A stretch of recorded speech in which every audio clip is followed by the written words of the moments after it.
বাংলাদেশের আসল শক্তি কি এখন ডক্টর ইউনূসের হাতে? এই প্রশ্নটা আজ আর শুধু রাজনৈতিক আলোচনা নয়, এই প্রশ্নটা ধীরে ধীরে সাধারণ মানুষের মনেও জায়গা করে নিচ্ছে। কারণ সাম্প্রতিক সময়ে রাষ্ট্রপতি ইস্যুতে ডক্টর মুহাম্মদ ইউনূসের নাম যেভাবে সামনে আসছে, তাতে অনেকেই ভাবতে শুরু করেছেন দেশের ক্ষমতার কেন্দ্র কি নীরবে হাত বদল করছে। প্রধানমন্ত্রী হিসেবে তারেক রহমান দায়িত্ব নেওয়ার পর অনেকে ভেবেছিলেন ক্ষমতার সব সিদ্ধান্ত যাবে প্রধানমন্ত্রীর কার্যালয় থেকেই, কিন্তু বাস্তবতা ধীরে ধীরে ভিন্ন ছবি দেখাচ্ছে।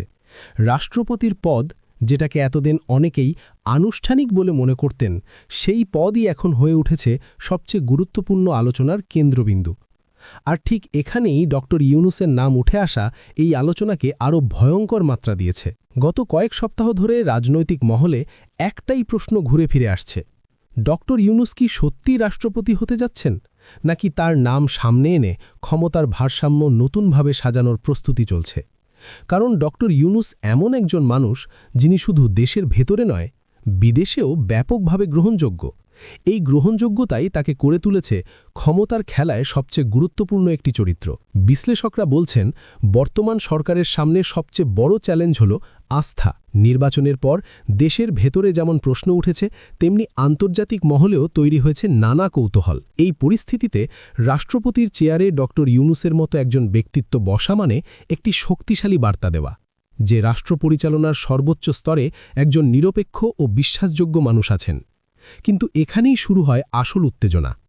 রাষ্ট্রপতির পদ কি এবার কেবল আনুষ্ঠানিক থাকবে, নাকি সংবিধানের ব্যাখ্যা, রাষ্ট্রপতির ক্ষমতা প্রয়োগ এবং রাজনৈতিক সংকটে হস্তক্ষেপের মাধ্যমে এই পদ হয়ে উঠবে বাস্তব শক্তির কেন্দ্র? যদি রাষ্ট্রপতির হাতে প্রকৃত প্রভাব আসে, তাহলে দেশের ক্ষমতার মানচিত্র আর আগের মতো থাকবে না। একটু গভীরভাবে ভাবলে দেখা যায়, রাষ্ট্রপতি যদি সাংবিধানিক সিদ্ধান্তে সক্রিয় ভূমিকা নেন, যদি তিনি রাজনৈতিক অচলাবস্থায় চূড়ান্ত সিদ্ধান্তের জায়গায় দাঁড়ান, তাহলে সেই রাষ্ট্রপতি আর নামমাত্র থাকবেন না। তিনি হয়ে উঠবেন এমন একজন ব্যক্তি যার সিদ্ধান্তে পুরো সরকার ব্যবস্থা কেঁপে উঠতে পারে। এই জায়গাতেই ডক্টর ইউনূসের নাম মানুষকে সবচেয়ে বেশি চিন্তায় ফেলছে। অনেকে মনে করছেন এই পুরো পরিস্থিতি একটি সূক্ষ্ম রাজনৈতিক কৌশলের অংশ। একদিকে প্রধানমন্ত্রী হিসেবে তারেক রহমান সরকার পরিচালনা করবেন, অন্যদিকে রাষ্ট্রপতির চেয়ারে বসে ডক্টর ইউনূস তৈরি করবেন একটি নৈতিক ও আন্তর্জাতিক গ্রহণযোগ্যতার বলয়। এই সমীকরণ সফল হলে সরকার একদিকে শক্তিশালী হবে, অন্যদিকে সমালোচনা ও চাপ সামলানো সহজ হবে। তবে এই ছবির আরেকটি দিকও আছে, যা নিয়ে নীরবে আলোচনা চলছে। ডক্টর ইউনূস যদি রাষ্ট্রপতি হলেও কেবল আনুষ্ঠানিক ভূমিকায় সীমাবদ্ধ থাকেন, তাহলে তার নাম ব্যবহার করা হবে শুধু বৈধতার প্রতীক হিসেবে। বাস্তবে সিদ্ধান্ত যাবে অন্য জায়গা থেকেই।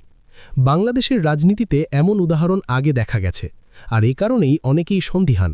আরও একটি সম্ভাবনার কথাও বলছেন বিশ্লেষকরা।